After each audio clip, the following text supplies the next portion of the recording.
Hello and welcome to all of you to the National Center for the Performing Arts.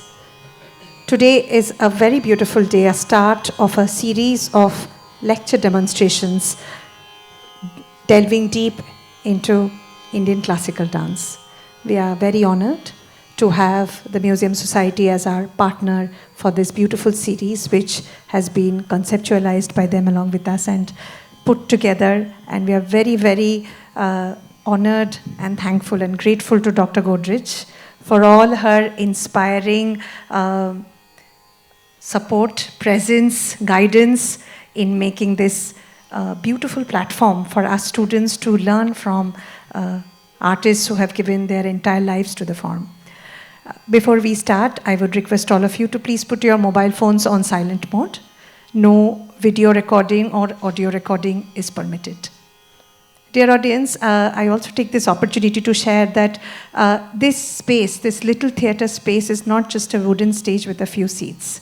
This has been a witness to many, many lecture demonstrations over the years at the NCPA, demystifying or making Indian classical dance more accessible to audiences. I remember when I had first joined the NCPA 12 years back, I met Dr. Sunil Kothariji, who I had asked that, sir, what made you come into Indian classical dance? What inspired you? And he had mentioned that it was after watching a lecture demonstration that he decided to dedicate his life to the world of dance. So here's hoping, we have a lot of young people here sitting, here's hoping that there would be somebody in this audience perhaps who after this beautiful session will decide to dedicate their entire lives to the world of dance. And to all those of you senior teachers who are here, gurus who have already dedicated, we are very, very grateful for all that you have done for the form. Please put your hands together for Malavika Sarukkai ji, who would be presenting.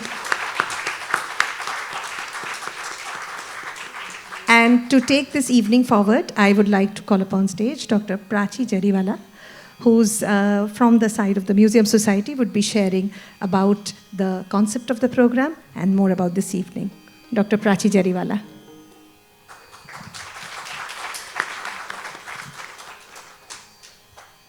Namaskar to one and all, and a huge thanks to all of y'all from the bottom of my heart for making it today, this evening. It's truly a special evening for all of us. A little background about the Museum Society. At the Museum Society, for many years, we have been inviting great scholars to share their knowledge through beautiful lectures, and we have had scholars coming from all parts of the world to enlighten us. And we've truly been blessed as they have opened a new horizon for us. Over the years, over the past few years, we have been inviting artists to showcase the depth, the brilliance, and the magic of Indian performing arts, classical arts. And this has been very beautifully taken by our audience. Audience has come and they have appreciated this move of ours.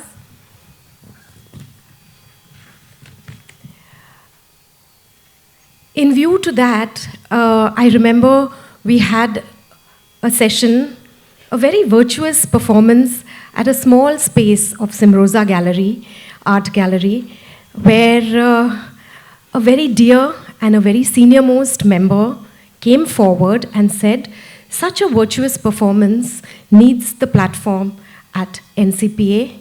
And it was our dear chairperson, distinguished Dr. Godrej, who took this thought forward. And we met and we had some meetings here. And then we put all our hands together and tried to put his vision in form today. We thank Mr. Mariwala for this vision and this blessing. He's unwell, he's not able to make it today.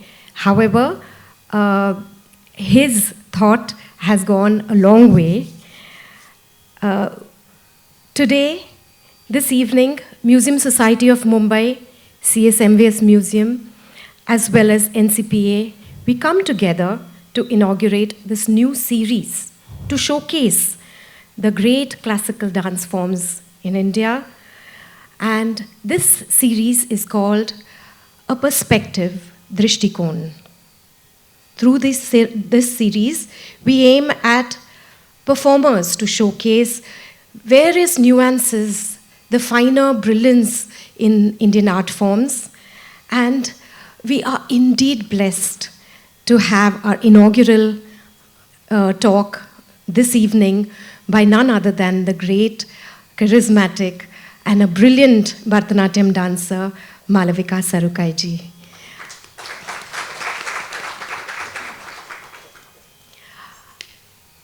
Firstly, I would like to thank Malavika Akka for coming here and blessing us and inaugurating the series.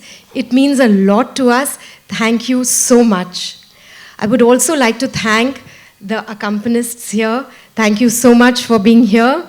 And truly, it's going to be musical and fantastic evening.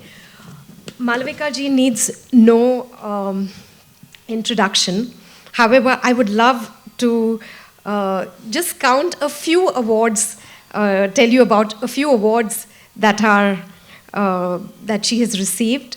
She has the Padma Shri Sangeet Natak Academy Award, Kalai Mamani, Nritya Chudamani, Mrinalini Sarabhai Award, the Raza Award, and recently she has been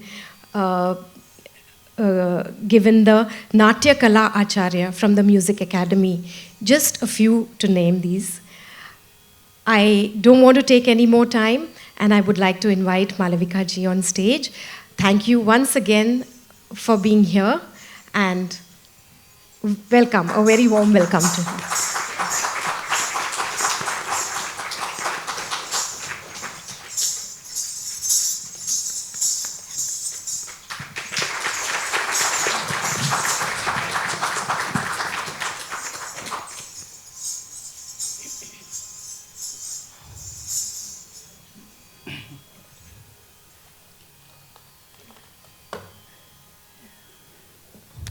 Namaskar.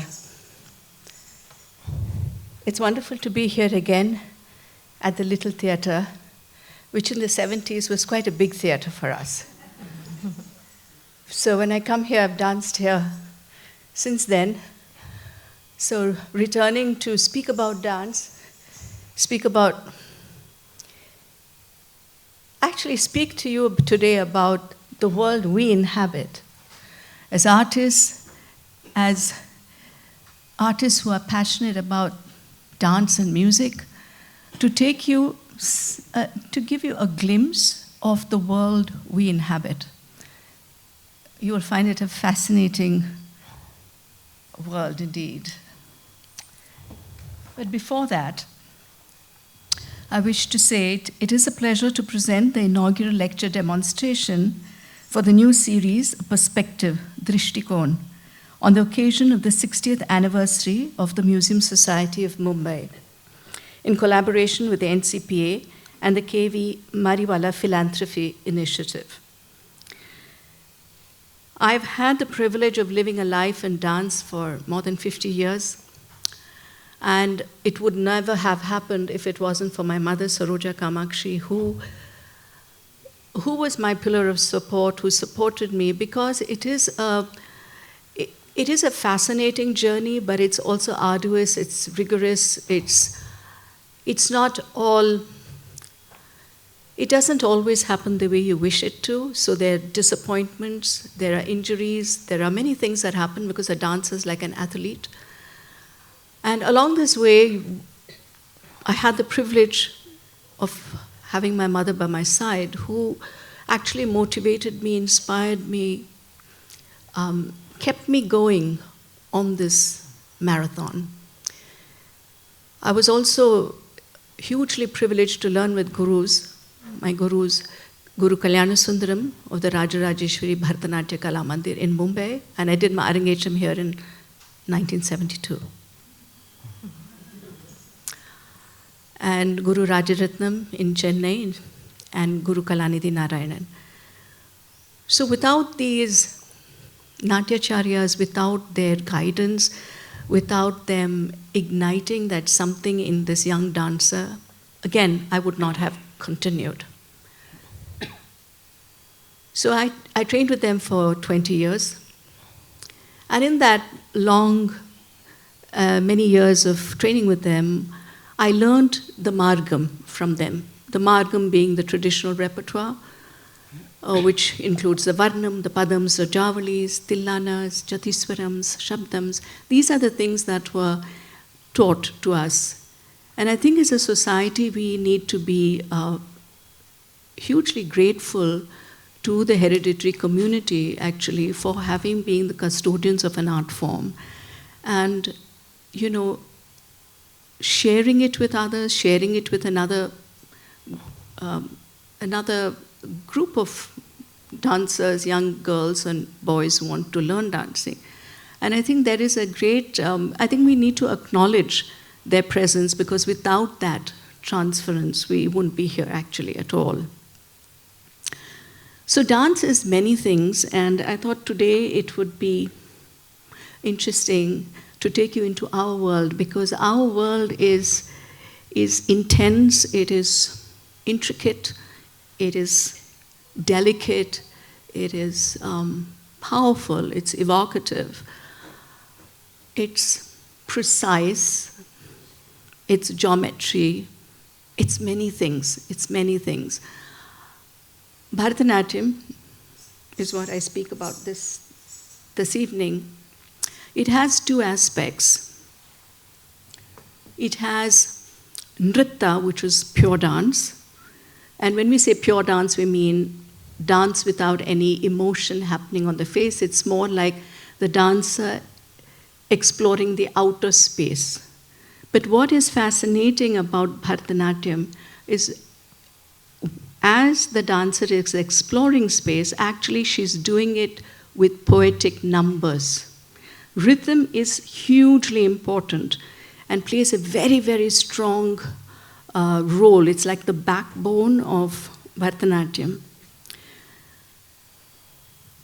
So here we have numbers which we normally play with, 3, 4, 5, 7, 9, and we play with all those combinations. But what is even more exciting is that these poetic numbers, it's poetic math. So it's not math on a paper, but math in space, math as design, math as energy. So the movements which we are exploring, and there are multiple movements. So say we have the adavas, for example. Adava is the basic unit of dance, of a Bharatanatyam dance unit. Basic, it's like a little alphabet, like A, B, C. So we have, what I learned from my guru was 108 of these little alphabets. And then we put it together. But as you experience dance, you know, as we work at dance, at the symmetry of dance, but that's one thing I think classical dance demands of everything we do. I think whether it's playing the mridangam or the nattavangam or the singing or the violin, is that we need discipline. Discipline is the root. There is nothing we can build without this fundamental adharam, you know, basic substratum of discipline. Initially, it's difficult for a dancer to get there. Oftentimes, dancers might give up also because they just find it too difficult to continue the discipline. But when we do practice, when we do, say, the first 10, 15 years, in dance we talk in decades. Then we find that actually in nritta, the sense of pure dance is stretching movement over time. So we have a time of 3 beats, takita. But what we're trying to do is we're stretching movement from one point to the other point over these 3 beats.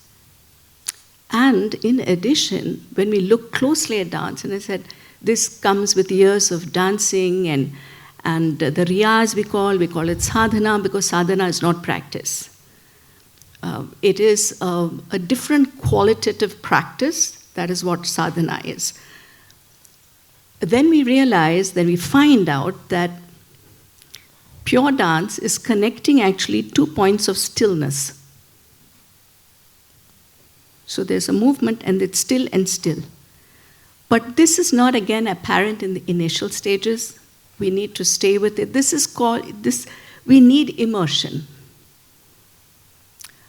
But it's a wonderful, very inspiring process, the creative process. And when we play with numbers, there's a whole lot of coordination that is happening between them. Can we have the lights on the musicians, please? Do we have light?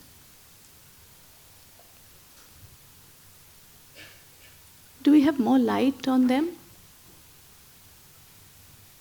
They're all absolutely wonderful musicians. We presented a program last evening at the Tata Theatre. And once you have more light, have you seen more light on you? A little bit. Yes.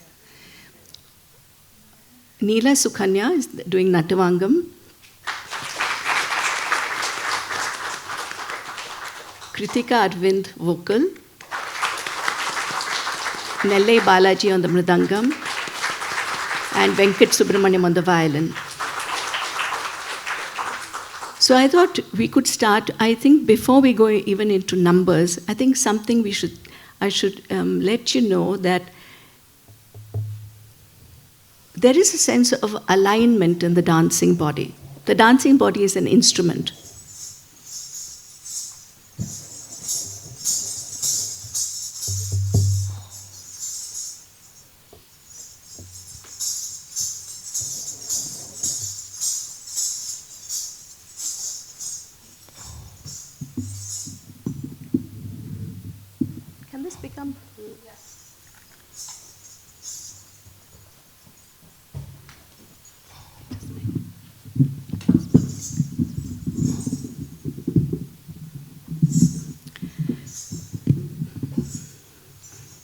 So as I said, the dancing body is an instrument.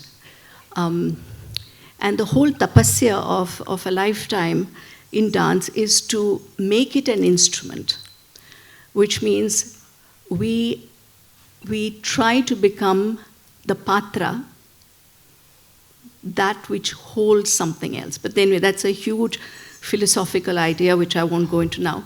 But when I say instrument, I say there is a sense of alignment. Can you just sing?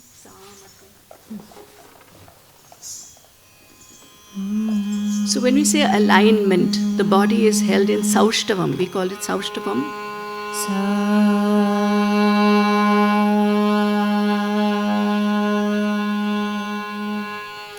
At this point, the energy comes from the earth. It goes right through the body and goes upward. The arms are stretched absolutely in line with the shoulder, not high, not low. And then when we want the full stretch,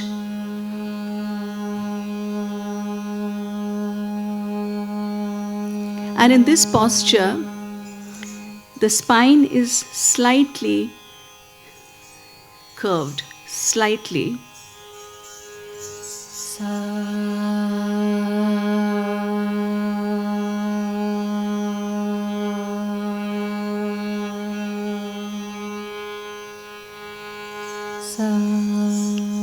So here I need to show you what this we call Shruti. At least I call it Shruti. When everything is in alignment, this energy is moving up, the arms are stretched, there is no hunching of the shoulders. But if I were to do anything like this, can you see the difference? So this is actually a very difficult posture to get. To get this part, Or if I were to stand like this, will not be sound.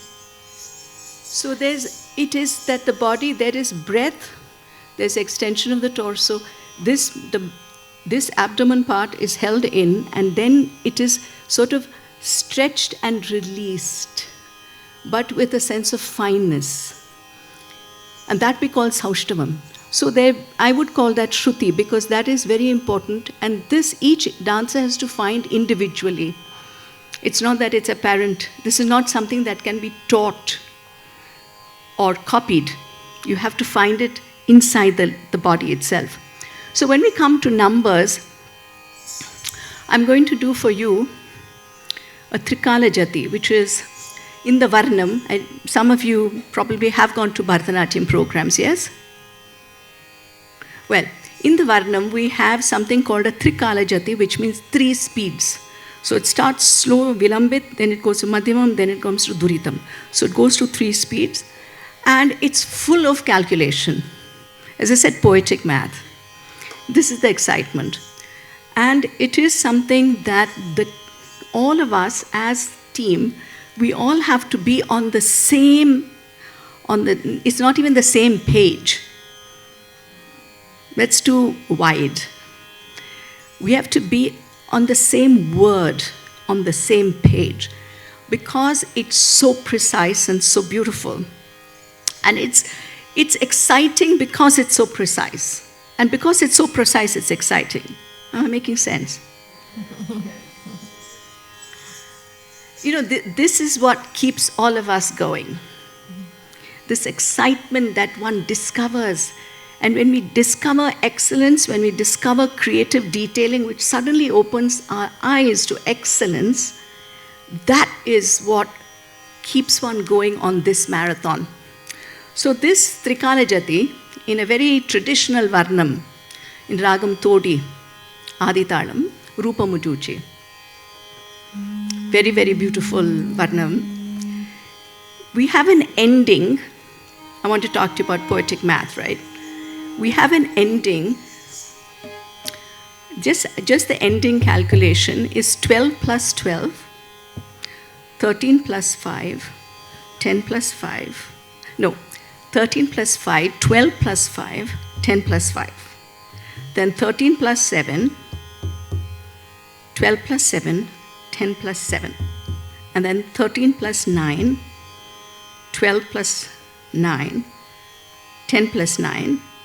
Then we have a pause of 1. And then we have 9, 9, 9, 7, 7, 7, 5, 5, 5. This goes off like this. That's all. But this is the kind, as I said, I'm just using it as an example to say this is the kind of footwork we have in Bharatanatyam. This is the kind of rhythmic complications, right? Rhythmic permutations we're doing. And in Bharatanatyam, as I said, when you see the form evolve, you see that we have straight lines, which we're making with rhythm. We have diagonals. We have triangles. We have circles. All this spatially. So we are using dance is space and time. Space and time. And both these elements have to come together just so. So I'm going to dance for you a Trikala Jati from this Varnam, where, as I said, the end has this flurry of poetic math.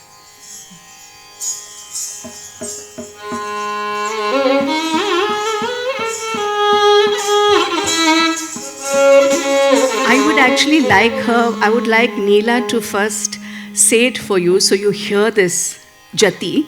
Yeah, Jati is like Shullukata. Shullukata is like bowls, rhythmic syllables. So I'd like you to first hear this and then I will dance it. Dhallang kutaka dikutaka ta dingirna tum ta dhi ta ka na ka jum ta ding gi na tum. Second speed. Ta di ta ka na ka jum ta ding gin na tum ta ka di ta ka na ka jum ta ding gin na tum ta di ta ka na ka jum.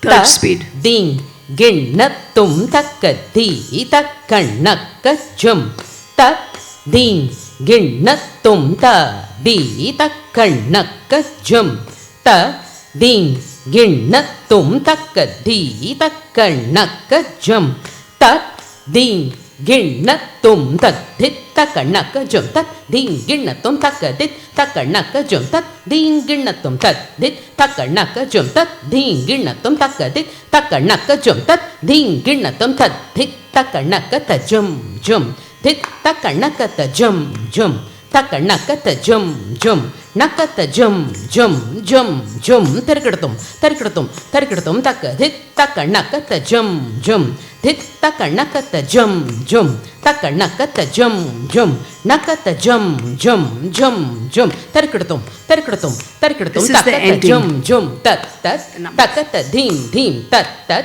dhimi ta jum tat tat jum kadaka tarikadatum dit ta jum tat tat jum kadaka tarikadatum ta jum tat tat jum kadaka tarikadatum dhimi ta jum tat tat jum tat dit tarikadatum dit ta jum tat tat jum tat dit tarikadatum ta jum tat tat jum tat dit tarikadatum dhimi ta jum tat tat jum tat dit kadaka tarikadatum dit ta jum tat tat jum tat dit kadaka tarikadatum ta jum tat tat jum tat dik kadaka tarikadatum tat dik kadaka tarikadatum tat dik kadaka tarikadatum tat dik kadaka tarikadatum tat dik tarikadatum tat dik tarikadatum tat dik tarikadatum kadaka tarikadatum kadaka tarikadatum kadaka tarikadatum tat.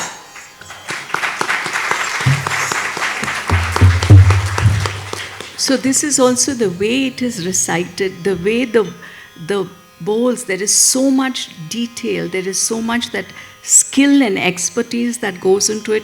So it's the way she recites it, the way the bowls are even pressed into the beat, the way the thalam goes, where the arutham, we call it arutham, the strength of the closing of this cymbal sound. So it's a very, very, very complex. It looks simple. Many things look simple in dance. I can tell you it isn't. There are lots of things we make it look simple because of the expertise. But actually it's a lot of sadhana to grasp it, to make it your own, to find the nuance. So this is about nuance, and I thought it's a wonderful forum for us to speak about these things, because in performances we perform and it's wonderful and that has a different energy, but here it's taking you into our world and say, this is our preoccupation. This fineness, this nuance is what we spend our life looking for, attempting to find, attempting to create or recreate. So now this is the Trikala Jati.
The stamina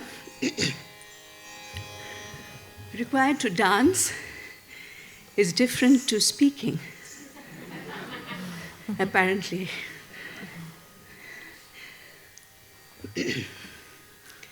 So here, in terms of footwork, because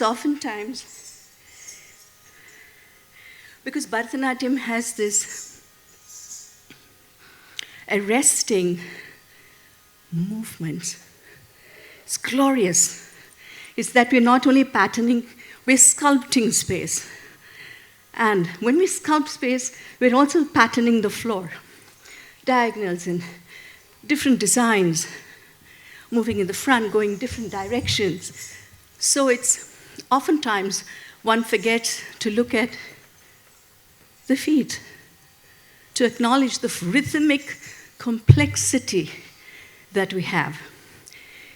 And when I say what is important, because I think today is an evening I can spend some time talking about these intrinsically vital points in dance practice. Also for you as an audience, when you go back into a program, to look for this, to see whether you find it, and to relish it, to savor it, to savor it. Here when we are in the ending, this tirmanam we call it, which goes like, because when I analyzed the math, I said, oh my God, so much. Because then you put it down in paper and then you're looking at it and you say, oh, goes on and on and on. But when we dance it, it goes so fast. It goes. So the ending, and of course I forgot to mention, most of our movements are done in Aramandi.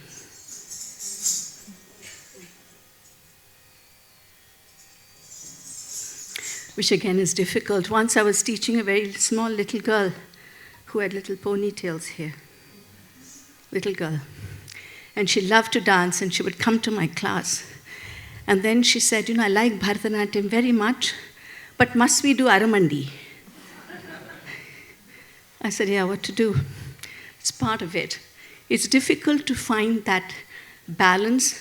It's the body, the balance, the shift of weight. How do we do footwork? Keeping weight without moving the hips. So when we have this ending, Dhimittajam, tattajam. So when she says it, just say that. Dhimittajam. We'll do it with. Okay. Okay. I want to just excerpt this last bit for you. And I want you to hear, because this is important, the emphasis. When you say, it's not.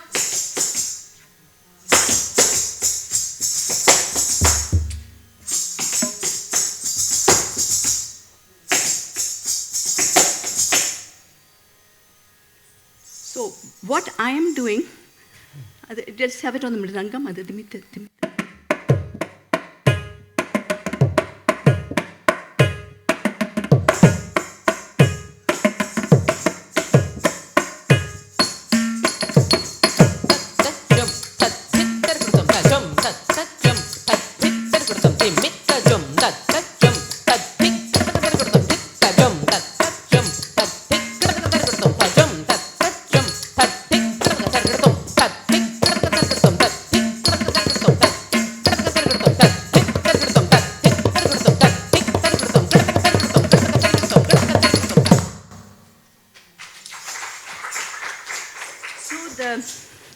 For the dancer as well, what gives the rhythm rooting, aritham, but poetic aritham, is modulation. So, in the end we do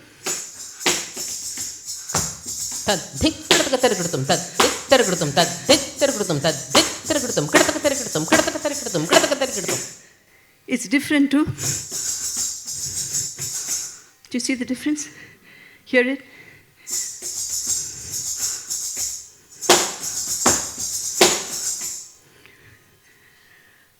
That again requires hard work. That is a short point. But that is a short point. In the first 10, 20 years, it's difficult. But slowly you realize that the grid of dancing, at least for me, this is what happened, that the grid, the structure of a classical dance form is very tight. There is grammar, there is punctuation, there are rules. You have to do it this way. This is how it is. And you can't do different things. And you have to follow it to imbibe it. To make it your own, you have to follow in the footsteps as prescribed. And that is why it's important to go to the right teachers, to learn from them, to imbibe from them. So initially for me, the grid was like this, tight. I would say 20 years. But after that, I found that this grid that I had worked on slowly opened. So what do I find? I find space. I find space within the grid. And that is inspiring. Because then you realize that dance forms of classical music, classical dance, gives you this, prescribes this. But if you work on it, take ownership for it, be disciplined in the mind, in the body, in the spirit. Dance is at many levels.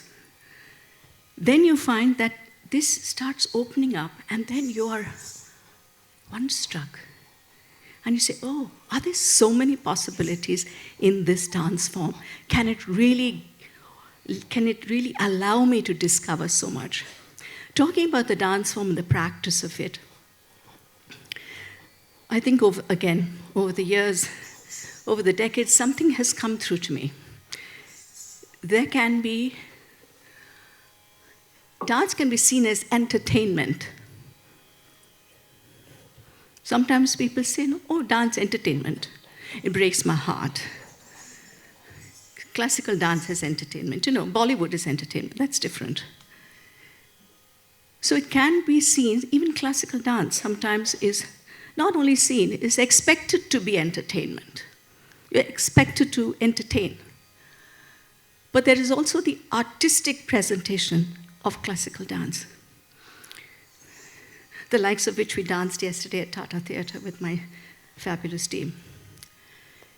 So, in a sense, dance can be shiny, very bright, very attractive, very alluring, very popular.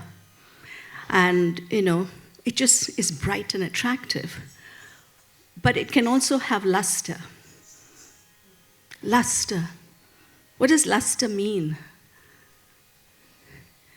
Luster requires that something to emerge, something to come from within. Within is dance, at least in my experience, in my lifetime. And I think that is the luster is that which really transforms dance. Luster is what that stays as resonance with you after you see a program.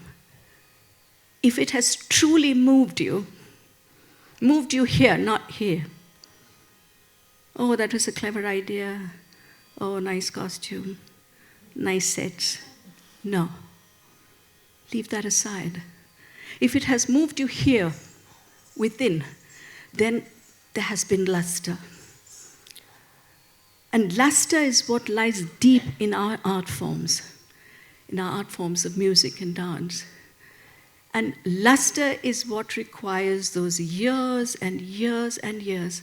But then, as I said, we work on it years, they work individually, we work as a team, only to bring that to you as an audience, only to share that.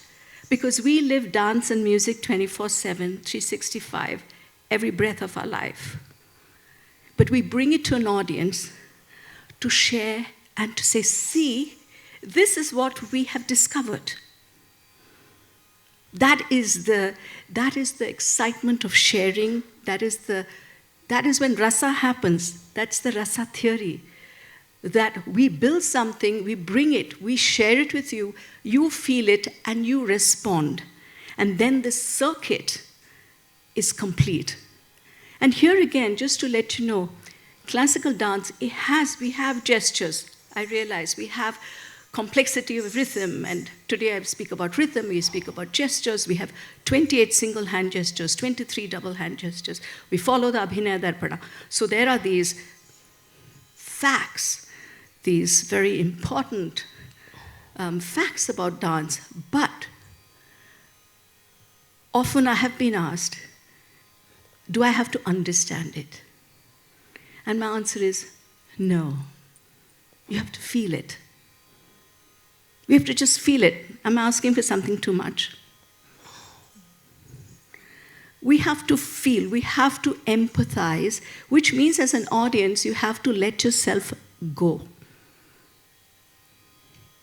You have to. And if the artist is intense and passionate and committed, etc., etc., etc., all these things happen, then when you go and are receiving that experience of dance, then you feel. So I say, you don't have to understand everything here. You don't have to understand the meaning of every line that I do, right? It's how much you're able to feel. And frankly, these days, I just think overall in the world we live in, the world that has changed in the last 10 years, in the last 20 years, so much has changed, that we are moving away from feeling because we only want knowledge, and we feel clever because we have knowledge. But I think as a human being, you have to feel. I think feeling is predominant.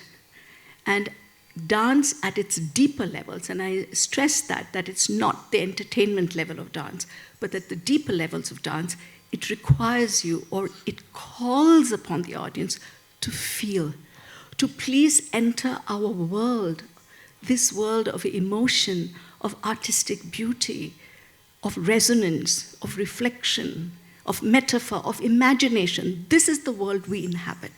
So I think these words of metaphor and imagination are so vital in today's world. Many things one seems to be losing or going off into the margins somewhere. So dance is like putting it, classical dance, is like putting it together, or that's what we are attempting to do here. Put it together and say, come into this world. So when I say come into this world, what we should do is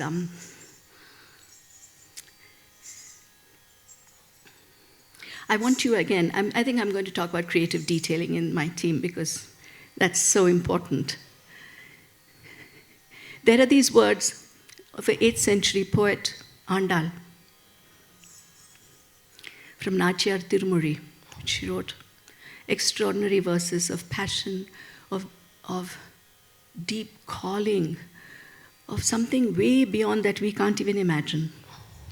We are fortunate in the world of performing, of dance, to enter her world so that we can feel somewhat of her emotions. Through her poetry, we are privileged to enter Andal's world. Here she sings, Krishna has mesmerized her. So when we say Krishna, I'm not talking of a person.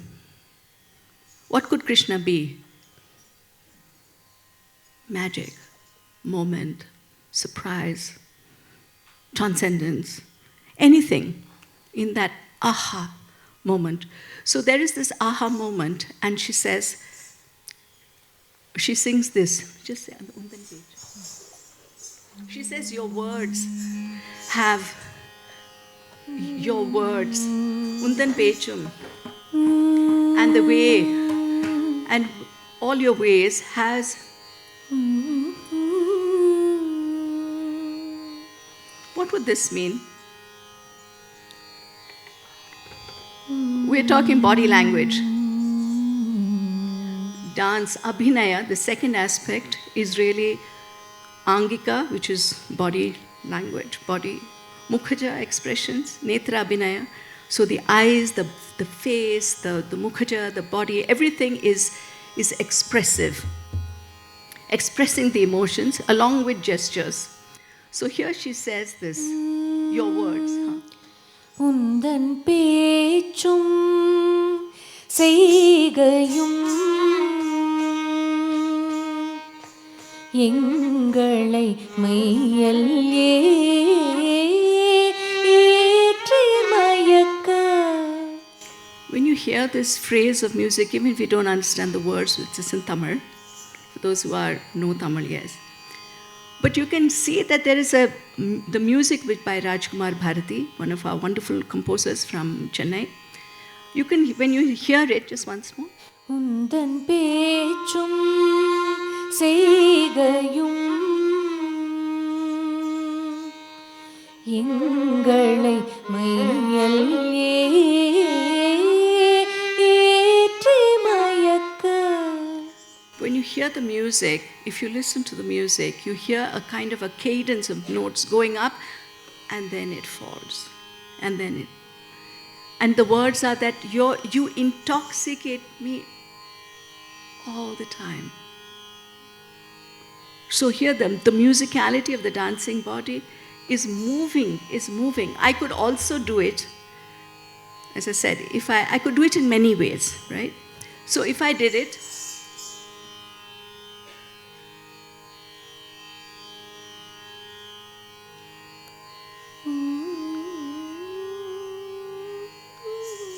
how does that look?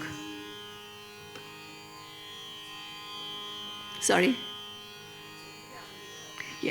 Yeah, it is exactly. So here, as she said, yes, true. So then in this, there are just this which is used for intoxicating, this gesture. But it's different too. உந்தன் பேச்சும் செய்கையும் எங்களை மையல் ஏற்றி மயக்க. In this movement which comes with the voice, it's almost helpless. We don't know what to do. You have intoxicated us so much. So it is even the stress of the words of Undan, your words, your words. Or I could do it as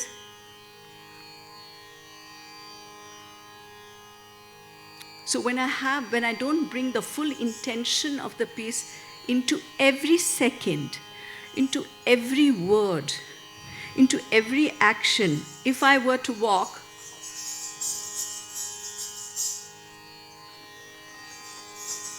then my body, my feet, there isn't this. What does that convey? The sense of Shringaram, the sense of love, with the hesitancy of wanting to go close to him, which is different to striding towards him. Like,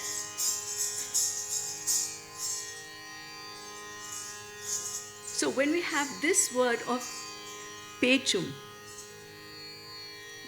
can you see the whole body is emoting. That is dance as I see it. That the whole body has to emote this. And the hesitancy of, and then the hesitancy, there's a pause. It isn't this, it's like a language, right? Dance is a language. It's like punctuation, commas, semicolons, dashes, strike. We have everything, except nobody knows this. But we have it. That is how we work with the punctuation. So this Undan Pechum, and then there's a slight pause because she says, what happens to her? Now I want you to hear with the percussion. I want Balaji to play this. First he will play it without nuance. Okay? Because I want you to see how much nuance goes into every line, every second of dance that we present. Me and my team, this is creative detailing which we work on. So I want, first line, just sing it without, just plain. He will just play it plain, without nuance. Okay? So then we show you the difference with nuance.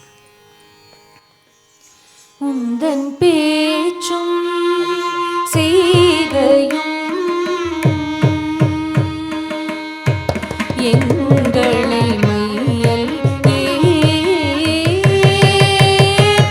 மயக்க. உந்தன் பேச்சும் Now he's playing with nuance. செய்கையும் எங்களை மையல் ஏற்றி மயக்க. Once more. உங்கள் பேச்சும் செய்கையும் எங்களை மையல் ஏற்றி மயக்க.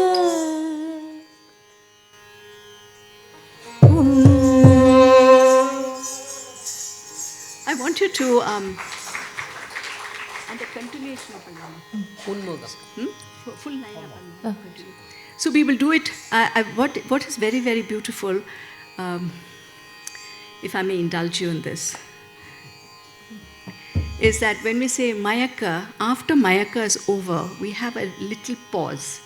And in that he plays a small nuance of the, of what shall I say, of that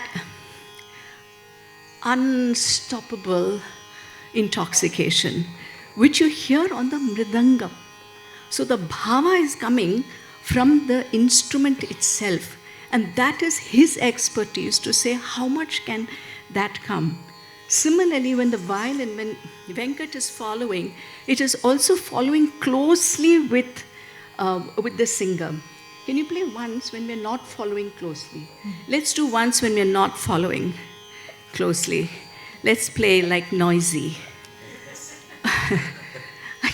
Because sometimes I just feel, if I just speak about the nuance, we don't really know the other side. So a little bit, if I show you the other side, then we can come to, nuance. Once, koncha faster. உந்தன் பேச்சும் செய்கையும் எங்களை மையல் ஏற்றி மயக்க. So now he's just following like rather fast and strong. And here the beat is also important because it's on 3 beats, Tisranada. It's very beautiful. Now we will play for you with nuance. Full line. உந்தன் பேச்சும் செய்கையும் எங்களை மையல் ஏற்றி மயக்க. உந்தன் பேச்சும் செய்கையும் எங்களை மையல் ஏற்றி மயக்க. உன்முகம் மாய மந்திரம் தான் கோலோ. உன்முகம் மாய மந்திரம் தான் கோலோ. தீயும் மாமோகில்கோ மண்ணா எங்கள் சிற்றில் எங்கள் சிற்றில் எங்கள் சிற்றில் வந்து சிதையேலே.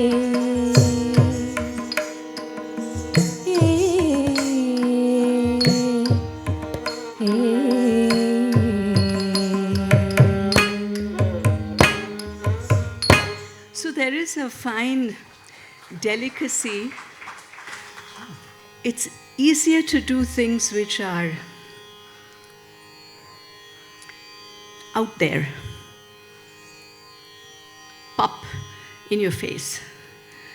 It's more difficult to do work like this because we are playing with this nuance. We are playing with a fragility of emotions. We are not saying, why have you come to my house? Go away from here. It's easy, it's like in your face. Don't come here. Out.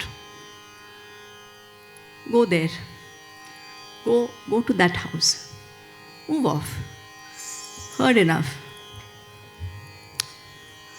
This language is thrusted in your face, whereas the language of Andal, the emotions of Andal, they are delicate, they are nuanced, they are hidden.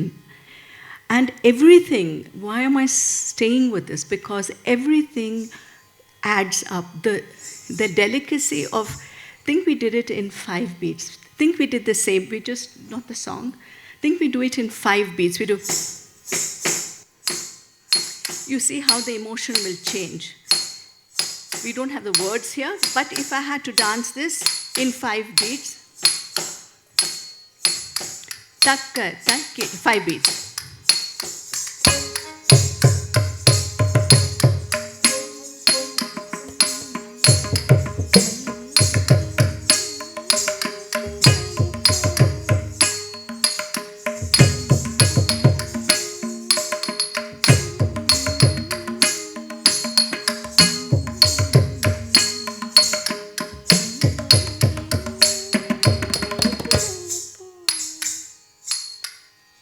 உந்தன்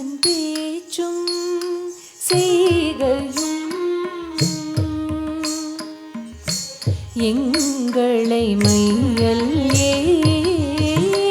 ஏற்றி மயக்க உன்முகம் மாயமந்திரம். Do you see how the 3 beats chosen by the music composer adds to that gentle, yes, the caress, rather than... So when we create a work, everything, it's like, we say auchityam, proportion. And interestingly, the creation of dance or theatre is likened to cooking. I'm a hopeless cook in that sense, but I love this cooking. This intricacy, this nuance of how much to put, what ingredient, where do you put that ingredient, where do you take that music off, where do you put that extra swaram. Everything, as I said, they've really likened, it's not something I'm making up. In the Natya Shastra, it is expressed that creating Natya is like this fine cooking of putting in elements which are appropriate. So when we say appropriate, we mean context, in the context.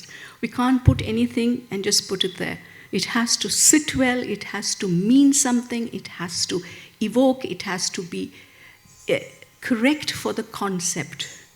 So there are many things that come into it, and in the last 38 years, I have done a lot of choreography, other than the Margam.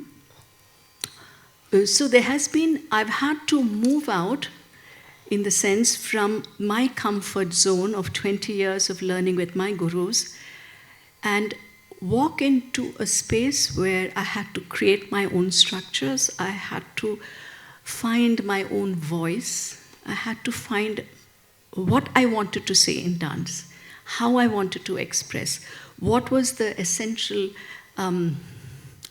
what was rooting me to classical dance, why is it I loved classical dance so much, what is it that gives me that inspiration in dance, what fires me, what is my calling. So there were many, many, many questions, and with that, as I said, one creates, one works on things. And I'm just fortunate to have this amazing team with me, and we all work many hours of rehearsal, because I must tell you, there are often times many times, when our rehearsal is like a performance, only we have no audience. But we do that because we enjoy it. We enjoy it for what it is. And that is the magic, that is the hidden magic deep within the dance form, which, as I said, has kept so many artists over centuries going, and they have been the milestones for all of us to follow, right? We have this continuing tradition, and again, what is amazing about Indian classical dance is we can say it's not tradition or change. It is tradition and change. And when we say and, this becomes a very, very important thing which I have kept in mind, because when we are working with tradition, it's a huge responsibility, because it's coming from somewhere else. So it's not something we can, for whatever reason, just do anything with.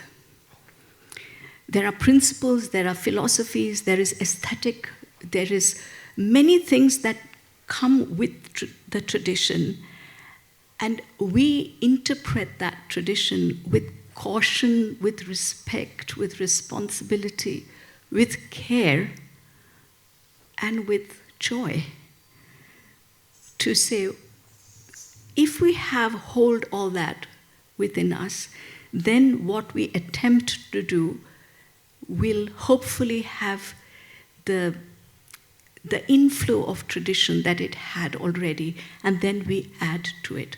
But tradition allows us to change, provided we are keeping, as I said, within this. If we jump out from here and go elsewhere, then we go elsewhere, which is also fine. it's fine, because there are so many different ways of interpreting dance, right? But for artists, as I said, we come in a long, shall I say, so many generations of artists who've been here before us, and musicians who've played mridangis, people who've done natavangam, my gurus. There's so many who have already held tradition. And so we work, and I work particularly with tradition and change, but with great responsibility and respect, because I think what tradition has showed me is like the universe. So I have been, as I said, just been privileged to be able to work the dancing body. It is finally the instrument. It is only the instrument. The idea deep down within dance is to say, and I would like to mention this, a saying which says, technique disguises the dancer and reveals the dance. That is the attempt, to find the technique so much that we go step beyond it, to find the technique so much in mridangam that it's no more calculation. It moves into another realm, or in natavangam, it moves into a musicality, or in music, it moves into transcendence, or in the violin, it moves into another level of aesthetic. That happens only when technique is so firmly entrenched, is embedded in the artist. And that is the tapasya. So it's a long journey, but we've absolutely adored being there. We wouldn't have done anything else. Sometimes people say, what else would you do? I say, God, nothing. Really. I would only dance. So I don't know if you've run out of time. What is the time? I have no idea. This is trouble. When I start talking dance, no idea of time. Is it finished? Oh, okay. Are there any questions you have? Because this is a time when we can actually speak. Yes, please. Namaste. Namaste. My question is, when I see your performance or dance as an audience, Yeah. I just see a stage. I mean to say, I see a confined space. Mm-hmm. But when you come to dance or a performance, do you see or take it as the same? Your space is confined or is it open? This is one question. Mm-hmm. My second question to you, ma'am, is that how much story narration or telling is important to Bharatnatyam dance? Like, Okay. can we consider Bharatnatyam without a story narration, or a story is very much important for any classical dance form? No, I think, we have narratives and we have stories in classical dance. We could do stories from the Ramayanam, we could do so many stories, so we could do Srimad Bhagavatam. It has become, shall we say, because there are, important stories within that which, when we extend the repertoire, when we open out the repertoire, because the repertoire had a certain flow. And then when dancers, teachers want to open it out, they would bring in other kind of narratives. But dancing, for example, yesterday I danced on Krishna. I did verses from Srimad Bhagavatam. See the characters. Yes. Serpent. Were you there yesterday? Yes, I was there. Oh, okay. Even the poisoning of the river. Yes. That happened. Yes, yeah, but all this happens because of all that we do, with all the creative detailing, that goes into it. And it's also, not only that, it is, how much the dancer, the artist can actually embody it. So embodying that, if I can embody it so much, then you see it. If I don't see the poisonous river, you won't see it. If I don't really live it and see it, then you would not see it. But when you talk of space, coming to your first point, it is like yesterday, that space at the Tata Theatre, more than space, another quality, again, which is hidden a little bit, which is not apparent, is energy. That energy is something else in the dancing body. It's another, again, to hit that level of energy is the tapasya. is the tapasya. But when that body is actually, the instrument is alive with that energy, then the whole space gets energized. And then it's no more restrictive. I mean, when I danced the Kaliya Mardanam, I was not at Tata Theatre. I was somewhere else. I was far away in the open space. So when I danced the last piece of Vrindavan, I was in Vrindavan. So space had no, the constriction of space had no meaning for me. But that is about imagination. That is the force of my visioning, my own visioning, and the ability to communicate with the team, to communicate the story to you, and then also for your imagination to take off. You saw all this because you also imagined. You saw the snake, you saw the river, but you also imagined. If you sat back and said, oh, something's happening, be over. So you were invested in it, right? The story took you in and you were invested. And then you also participated with imagination. And that is the magic circuit. That is when space-time, nothing matters. We are all somewhere else. That is dance. I'm glad you were there. Yes, yes. Ma'am, here. You mentioned about tradition and change within the tradition, and you also mentioned teaching. So when you teach your disciples, you start with the traditional first, or how do you kind of teach them? Because, for the young girls, they will not know the change unless they know the tradition, right? No, absolutely. I think learning the tradition is very important. That's why I say the first 10, 20 years needs to go that way. One needs to learn absolute the discipline of the pieces. But after that, I think when one is a little more mature, then a certain self-questioning begins. Because, first you have to prepare the mind, the body, to even understand a dance form. These are complex art forms. They're not simplistic. They're complex and deep and profound, and also pretty and attractive. So we have to first teach them that, the repertoire. And if they have the aptitude, and the teacher feels the need to go on, then but you don't have to change. You can also continue to do the margam. It becomes a personal choice thereafter. Yeah. It's a personal choice. Thank you. Yes, but tradition and learning the margam is important. Good evening. Now I'm asking a question about costume.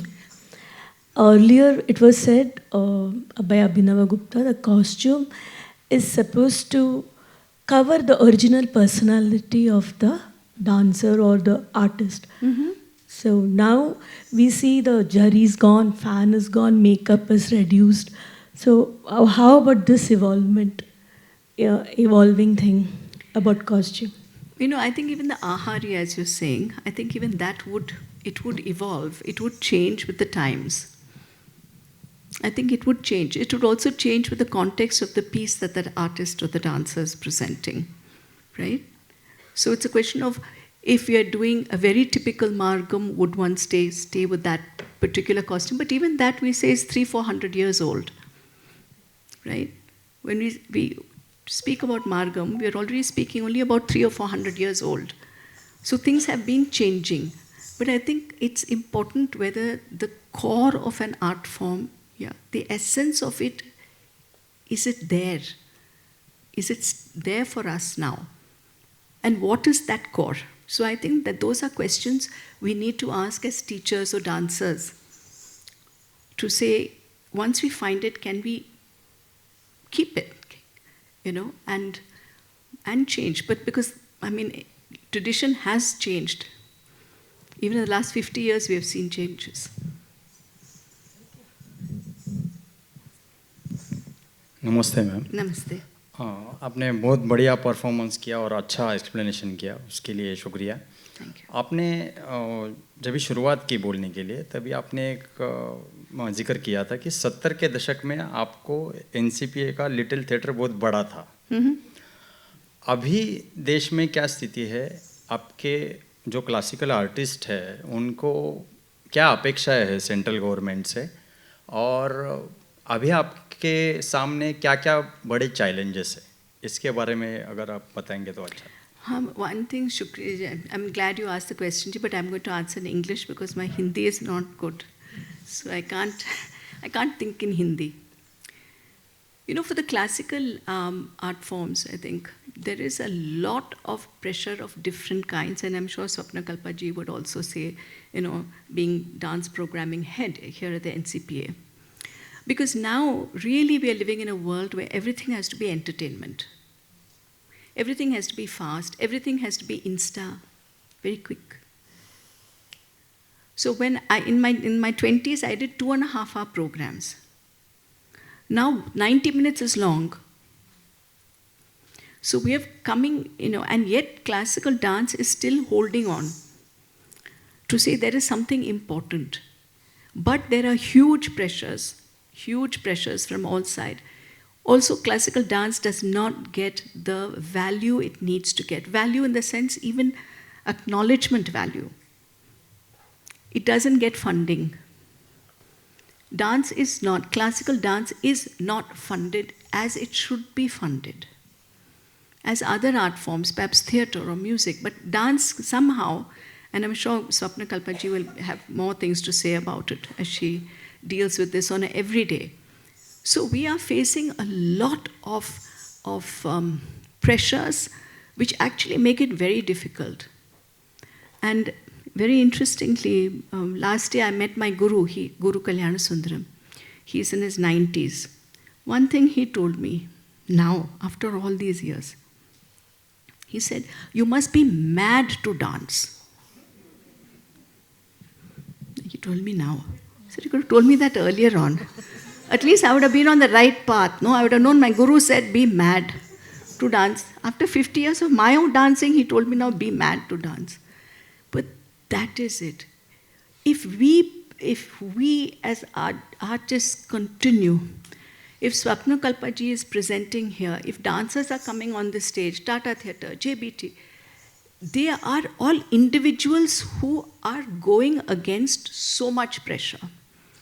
So much pressure, because the arts are dance. Let me not talk about anything. Dance is not funded. We need big companies to come in, because to create a piece, we need money. We need money for rehearsal. We need money for everything. Nothing happens without seed money. So when you go to a program and you actually see, say, even for the younger generation, it is difficult. So few of them, in spite of all the difficulties, some will rise. But it's very difficult. It is not supportive. The environment, the ecosystem is not supportive of dance. Classical dance as it should be. Little bit, they'll get some grant. That's not enough. Dance has to be supported over many years, because in 1 year, nothing happens. 5 years also nothing. You get what is it? MBBA? MBBS. MBBS. No, what is that corporate stuff? MBA. MBA. How many years? 2 years. 2 years MBA. 2 years you will learn 80 adavas, that's all, finished. Nothing more. So, you know, when you see, but what dance does, what classical dance at its core is, it's about transformation. It's about showing you something else. It is intangible. What you get when you go away from the program here, it's intangible. You can't put a price on it. And therefore, it's not taken seriously. But we take it seriously. She takes it seriously. The NCPA is taking it seriously. So we need your support. We need the audience to come in and support, pay for concerts, and support, donate to programs at NCPA, wherever else you feel you can support the arts, dance. I would really urge you to do, because we need so much. If we are doing anything now, it's because, as my guru said, we are mad.